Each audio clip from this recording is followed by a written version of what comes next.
Then our highly esteemed viewers there at home and in diaspora, we welcome you to a fresh edition of our program, Democracy and Rule of Law, a production of Galaxy Television, a program where we delve deep into issues that concern governance, politics, democracy, rule of law, and the welfare of the Nigerian masses. In today's episode, we are going to deal with something that concerns every Nigerian, and that is the directive of the International Labour Organization to ECOWAS countries, of which Nigeria is one, to implement ILO Recommendation 202, which is to the fact that the Nigerian nation has to have welfare security package for every Nigerian, particularly for women, and then for children, then for adults that for reasons beyond their control cannot have enough income for themselves, and for the senior citizens. We want to look at the prospects of this vis-a-vis the information dished out today by the Minister of Finance that our government has spent over 330 billion on social welfare package to Nigerians. We want to find out who are the beneficiaries of 330 billion, and is it better, is it not far better for Nigeria as a nation to comply with the ILO directive and recommendation. We'll also be looking at the forthcoming off-season election in Anambra State. What are necessary for INEC to put in place to ensure that that election goes hitch-free and thereby restore the confidence of Nigerians in the electoral process. These are the things we want to look at today. We'll go on a short break, and when we come back, we'll introduce our guest who is already seated. Stay tuned. We'll be right back. So, into the oral program, Democracy and Rule of Law. Our guest for today is Deji Olale, who is already seated. Deji Olale, you are welcome back. Thank you very much. It's always a pleasure to be on the program. Yes. As we have already mentioned, today we want to look at something that concerns every Nigerian citizen. We know that people, especially Nigerians, are going to other countries, especially America, Canada, Britain, because they have, among other things, social welfare package. Which is to say that if you are a Nigerian and on grounds of illness or unemployment, you are not working, the government will be paying you a certain amount of money for your sustenance.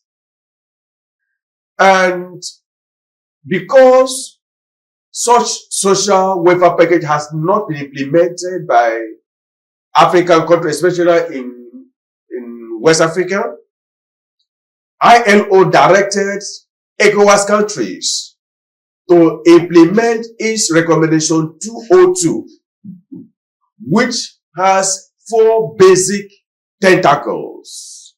Number 1, the welfare that will cover maternal care for pregnant women, to cover the payment of hospital bills and all that.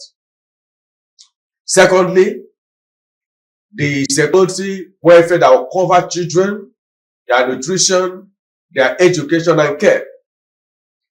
And the third one that will cover adult Nigerian citizens that for reasons beyond their control, perhaps illness, unemployment, are not earning income. And lastly, the senior citizens who are, by reason of age, are no longer employable and still need income for their sustenance. Now, that policy has not been implemented by the government of Nigeria. However, we've heard from the Minister of Finance that the government of Nigeria has disbursed and spent over 330 billion to poor and vulnerable Nigerians of about 17.9 million Nigerians, which is about 70 million Nigerians. Now, what do you think should be the policy of Nigeria as far as that recommendation is concerned? Is it good for Nigeria as a nation to implement that policy and recommendation of ILO or not? If you say yes, what are your reasons? If you say no, tell us your reasons as well. Thank you very much. I think we do not need ILO to actually tell us how to take care of our people. Over the years, that had been a recurring issue in national polity, that only the interests of those in government are taken care of, even while they are serving and even after service. Of course, you know, many of these, including the president, many of the governors have enacted special laws to take care of their own social benefits all over Nigeria. Most of the governors in the state and even the president, you know, there are laws that guide social benefits, welfare for them, even after they leave government. But unfortunately, these have not been extended to Nigerians. Many Nigerians there is no law in the country, no social benefit law in the country, except maybe for the humanitarian laws that deals with victims of emergency in the event of disaster and how to cater for them, or victims of accident and all of that. But there is no general law that deals with social welfare of Nigerians. And that's where the problem is. So what we have had over the years had been doled out, and perhaps mere news of how much government is distributing to some mysterious Nigerians. Why do you say mysterious? Yeah, because there's nothing transparent about some of these distributions. We just read it in the newspaper the way we are saying. And many Nigerians are wondering, who are these vulnerable Nigerians that are collecting this money directly from the government? Is it proper for government to make cash transfers directly to individual persons? Who are these individual persons? Why are they selected? What is the criteria for selecting them? We've just had the Minister of Finance tell us that about 330 billion has been expended, distributed as cash transfer through NIN to people's account. Who are these people? Are they bigger than the rest of us? Why should government give money directly or transfer cash directly to the personal account of some people? When amenities are not there. Now, incidentally, the money that is being touted as the cash transfer is part of the $800 million loan that the federal government has just collected or is about to collect from the World Bank. Some of the first tranches of installment that were given to Nigeria from the World Bank loan that is being touted as being distributed. And if you look at it, even the minister said only 8 million homes had been given. 8 million Nigerians out of 19.7 million Nigerians. And that by the end of the year, the other 7 million or thereabout will be given also. Who are these people? They say they have a national social register. Who are those on those social register? I remember that during Buhari's government, there was this incident of allegation of over 200 trillion that was expended in 8 years for this same similar social welfare cash transfer that was being done by government. And of course, remember that the National Assembly looked into it then, and they asked for the list of those who were the recipient of this allocation during Buhari's government, and they could not produce the national register. And a lot of, and when the President Tinubu came in, he actually commissioned almost about 13 companies to confirm or ascertain the validity or the verification of those registers. You remember that was what led to the fraud of allocation of money by the lady that was removed, the humanitarian, what's that her name again? Yes, the minister. Yes. That was removed by the for humanitarian affairs. For humanitarian. Some of the companies that were to verify some of the companies that were to verify those national register, whether they're actually in existence or not, Yes. where the money they were to allocate to them was what led to that fraud then. And up till now, we are not sure whether there had been any verification of those register. And of course, during Buhari's government, the allegation was made that this particular fund, this national register, was being kept in the Auditor General's office by the National Assembly. And some days later, the Auditor General's office was burned down in Abuja. So one wonders, who are these people that are collecting this money? Why are they better than the rest of Nigerians?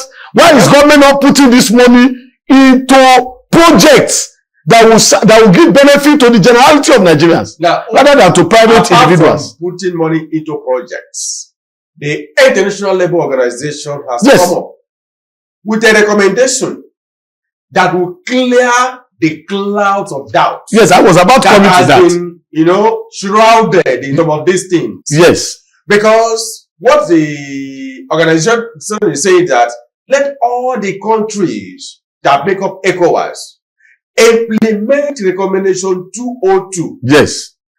And number one, let it be guided by 4 principles. Universality. Yes. Let it be universal. Generally. Let it not be capricious, discriminatory, selective, and all that. Yes. Let it cut across every Nigerian that is eligible for it. For example, the one for maternal care should be available to every Nigerian woman that is pregnant and needed it for delivery and all that. Now, let it also be sustainable. Yes. Sustainability. Yes. And again, let it be hinged on rights. Let it be right-based, fundamental human rights. And at the end of the day, let there be accountability for these things. Let it not be based on political party affiliation or ethnicity, place of origin, and all that. Or special interest. And then, looking at it from that angle, don't you think that Nigeria being the giant of Africa and in the forefront for promotion of democracy and rule of law, and Nigeria should take a giant lead in implementing that recommendation 202, particularly in view of the claims by the Minister of Finance that a whopping 330 billion has already been spent on poor cash transfers and to vulnerable Nigerians. Then, once such a policy is put in place, it will be transparent and the beneficiaries will be known. So don't you think it's a better option than putting money into projects or coming out like the minister did to tell us that social amount has been given out without giving Nigerians the means of verification of such claims? What do you think? Yeah, thank you very much. I think I agree with your earlier submissions in respect of the implementation of that ILO directive. Nigeria is a member of the International Labour Organization. Yes. And we are bound by whatever is the directive of the International Labour Organization. And of course, if you know the way the International Labour Organization works, is to emancipate the welfare of the working group, the working members of the society, the workers in every state, in every country. Also to ensure that there's some basic social welfare system for workers, particularly in terms of employment, in terms of occupational hazard, and the need to protect workers generally. So that directive coming from the ILO, it is imperative that Nigeria implement it. But unfortunately, in Nigeria, our government have not been interested in the welfare of the people. This is the truth about it. These promises about social welfare have been on since independence. During the military regime, the struggle of Nigerian people was for social benefits, social welfare system. And it never came all through. We had a time in the history of this country where a president told Nigerians, a head of state told Nigerians, that money was not our problem during the petrodollar era. That money was not our problem, but how to spend it. And of course, we have seen over the years that there are humongous amount of money that this government keeps making every year, but there is no social welfare system in place for the Nigerian people.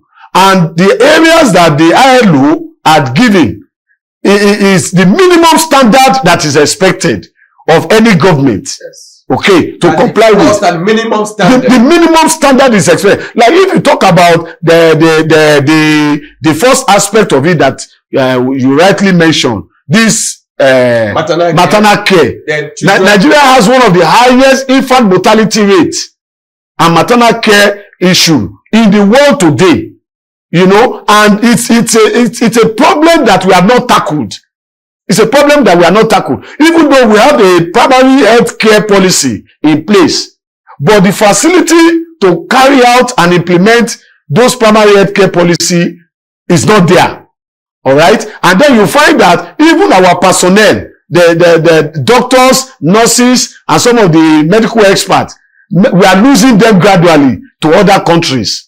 So it's a thing that government should sit down and actually see how they can implement that objective. Then we also find the children's right, that aspect on the children's right, which is an emanation from the Child Rights Act. Yes, to cover the nutrition. Yes, to cover issues of nutrition, education, and care of children. Yes. It's very, very important. The Nigerian children, if you go all around the street, you see that the largest number of beggars today in the world are in Africa. Particularly, if you take a ratio of it, you will find the largest proportion of it in Nigeria. And most of it in the northern part of the country. And nothing is being done to address this terrible situation that Nigeria has found itself. I do not believe that cash transfer to some people, some non-existent people that we don't know, is the solution to social welfare. If you are talking about national social welfare safety net, which is what the government is talking about, you cannot isolate some people and then you begin to give them money at the expense of other people. And one wonders what is the meaning of that? Who are those vulnerable people that government is talking about? Poor and vulnerable Nigerians. Who are they? How were they selected nationwide? The issue that just came to my mind is the incidence of COVID-19. Yes. When some relief material were meant on Nigeria. Yes. But those ones finally found themselves in the hands of some private people. Yes. Where they were stored. Yes. And then even some party members were the ones that were giving these things. Yes. That were meant for all Nigerians. So that covers the aspect of universality. Yes, that is has to be universal. It has to be, and it should not be discriminatory. Yeah. The distribution process should be transparent. It should be open and accountable. We want to know who are these people collecting. Who are those people on the National Social Register? That National Social Register they are talking about. Yes. We want to know who are those people. About 17 million Nigerians. Yes, those 17 million Nigerians. 17.something%. 17.9. Yes. Million Nigerians. Yes. That's what they said. 17.9 million Nigerians. Who are those people that are collecting this money? We want to know them. The register should be digitalized. Let us know. Yeah, made public. Yes. Online, so that we can check who are those people that are collecting this money and whether government is actually paying this money to anybody in the first instance. Yes. Now, looking at it from another angle, peradventure the federal government may say that the government does not have funds for this recommendation to wholesale. Don't you think that Nigerians, being kind-hearted people, that individuals, companies, organizations may contribute to this noble venture if the federal government will give it a nod and a trial? Because discover that even the minimum that ILO recommended is not even the best for Nigerians. Apart from those that are covered by the maternal care, apart from children that are covered their nutrition, and the senior citizen, and adults, Nigerians that are sick or unemployable, and senior citizens. It is meant to cover every Nigerian who is not employed. Yes. Whether sick or not sick. So long as that person is not employed and must eat to be alive. You remember the government of India has come up to say that the right to life in the Indian Constitution cover the right to Food. welfare and food. Yes. Food Yes. and shelter. Yes. That makes the average Indian man a real man. So if there's no guarantee of food and shelter, then that life is not life in the real sense of it.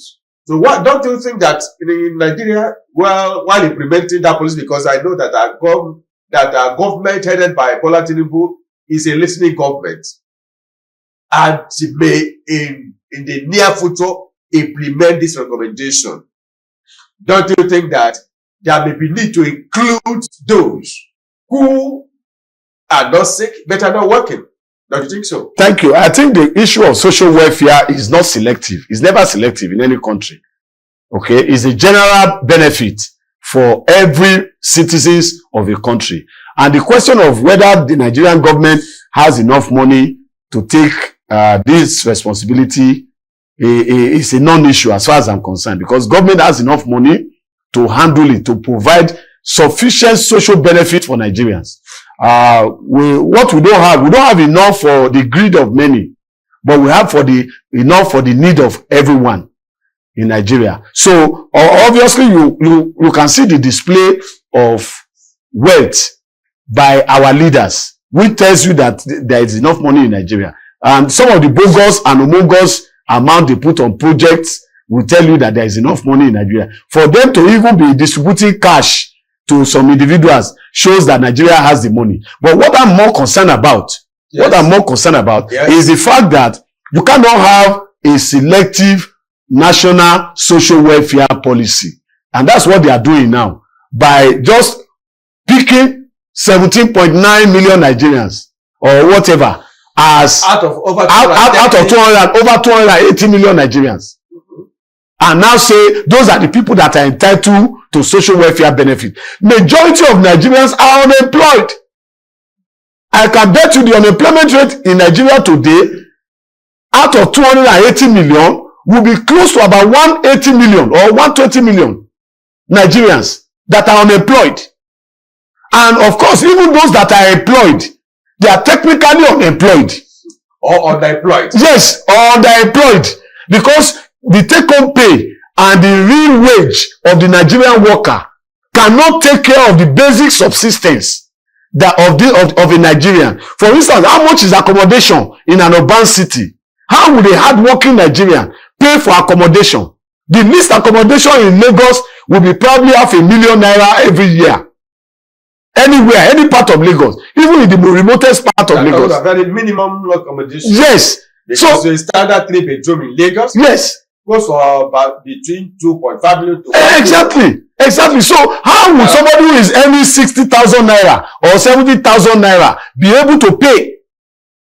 How? Now let's look at this from another angle. Yes. Peradventure, but without so considering that the federal government say, well, we would have loved to implement this global policy, but there isn't sufficient funds. They should not tell us that. But we can look at it from another angle, the angle that you made reference to earlier. If all the benefits that our governors, past and present, all their entitlements, some of them get salary for life, security votes, and also all manner of amenities, all those monies that they get when the allowances, all the allowances, everything. They gather these monies together for Nigerians. Even that of the president and the allowances of the members of the National Assembly. Let a chunk of these allowances be made available for Nigerians, because the real essence of governance is the welfare of the masses. Because the welfare of the people is the supreme law. Even though our section 14 of the Constitution is not justiciable, but Nigerians are still entitled to welfare. Exactly. Basic welfare that make them Nigerians, that make them real human beings. And if those that have served as governors are still collecting salaries, but some cannot afford to take 2 square meals a day, don't you think that those their entitlements could be channels towards this cause. Yes, I agree with you. Now you will find that there are some people, some of these men who are still collecting multiple salaries, even as of today.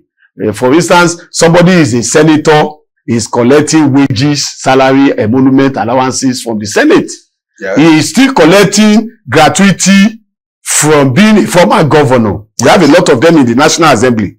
Former governor, with all the entitlements stated in laws. Many of them pass laws to determine what they are entitled to after government. Yes. Somebody who served for 8 years, who served a state for 8 years, is entitled to life salary, life benefit, and social welfare. He's collecting it, and he's still a senator of the Federal Republic of Nigeria. He's still collecting. Some of them as ministers, they are still collecting. Yes. And you find that these people are just heartless.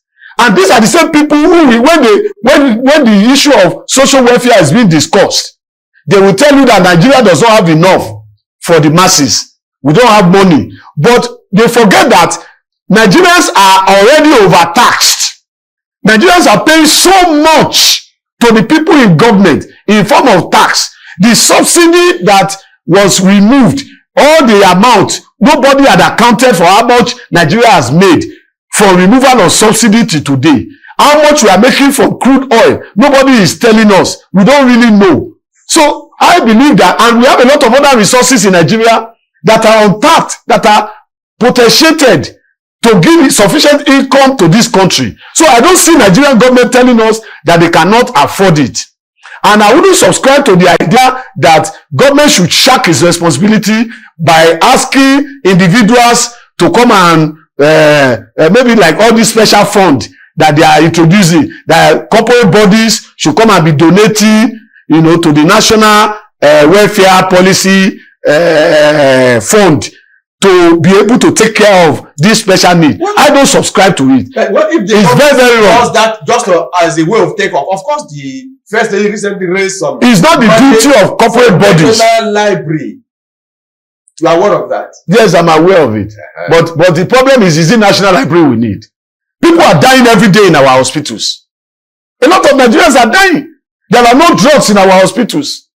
If she has said, for instance, that she wants to channel such money to women that are dying, infant mortality, or the care of women that are dying, I personally would have committed my money to that kind of fund.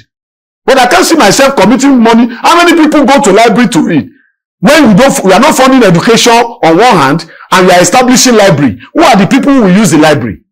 So we do a lot of mismatch of priority in this country. And that's why we cannot take care of the basic need, the subsistent need of Nigerians. Food, shelter, employment. Those three things, and health. Those four things are the basic necessities of the human person. And these are areas that government is not interested in.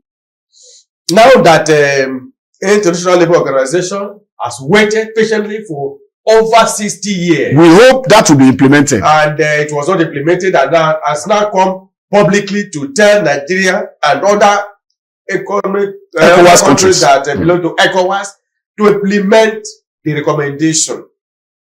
And since we have a Democrat in the nation, in Aso Rock, yes, as our president, don't you think that very soon our president will implement through the necessary structures this policy that will change the face of Nigeria as a nation? Because if our average Nigerian knows that whether he works or not because of lack of employment, that at the end of the day he will get something to feed himself, it will go a long way to reduce crime, criminality, and other social vices. Don't you think so? Yes, I believe that will suffice. We only hope that the president will give attention to this particular very important aspect of our lives, the survival of the Nigerian people, the survival of the poor. And some of those they define as poor are not really poor. Those they define as vulnerable are not vulnerable. Those who have NIN accounts, they are not vulnerable people. There are Nigerians who who don't own accounts anywhere. They are on the street everywhere. Who cannot keep an account, nothing to save. They live from hand to mouth. So those are those in the remote areas, villages. They are all in even in the cities, even in the major cities. They are there under the bridge, you know, all around the waters, in the forest. People are there trying to survive, trying to look for how to live. So those people that are furnishing NIN and bank account for cash transfer from government, they are not the vulnerable people.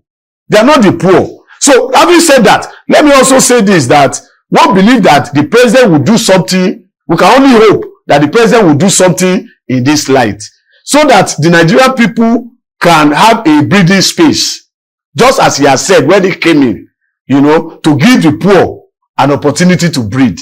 Nigerians are not breathing now. We are being suffocated. We only hope that the government will come to the aid of many Nigerians in this way. His policies renewed hope agenda. That's why we are hoping. That's why we are hoping. Keeping hope alive. Yes. And of course, this policy will be the next thing that will keep hope alive. We believe so. So let them face it and address it. The nation is waiting. Yes, and then Nigeria should take a lead in this recommendation.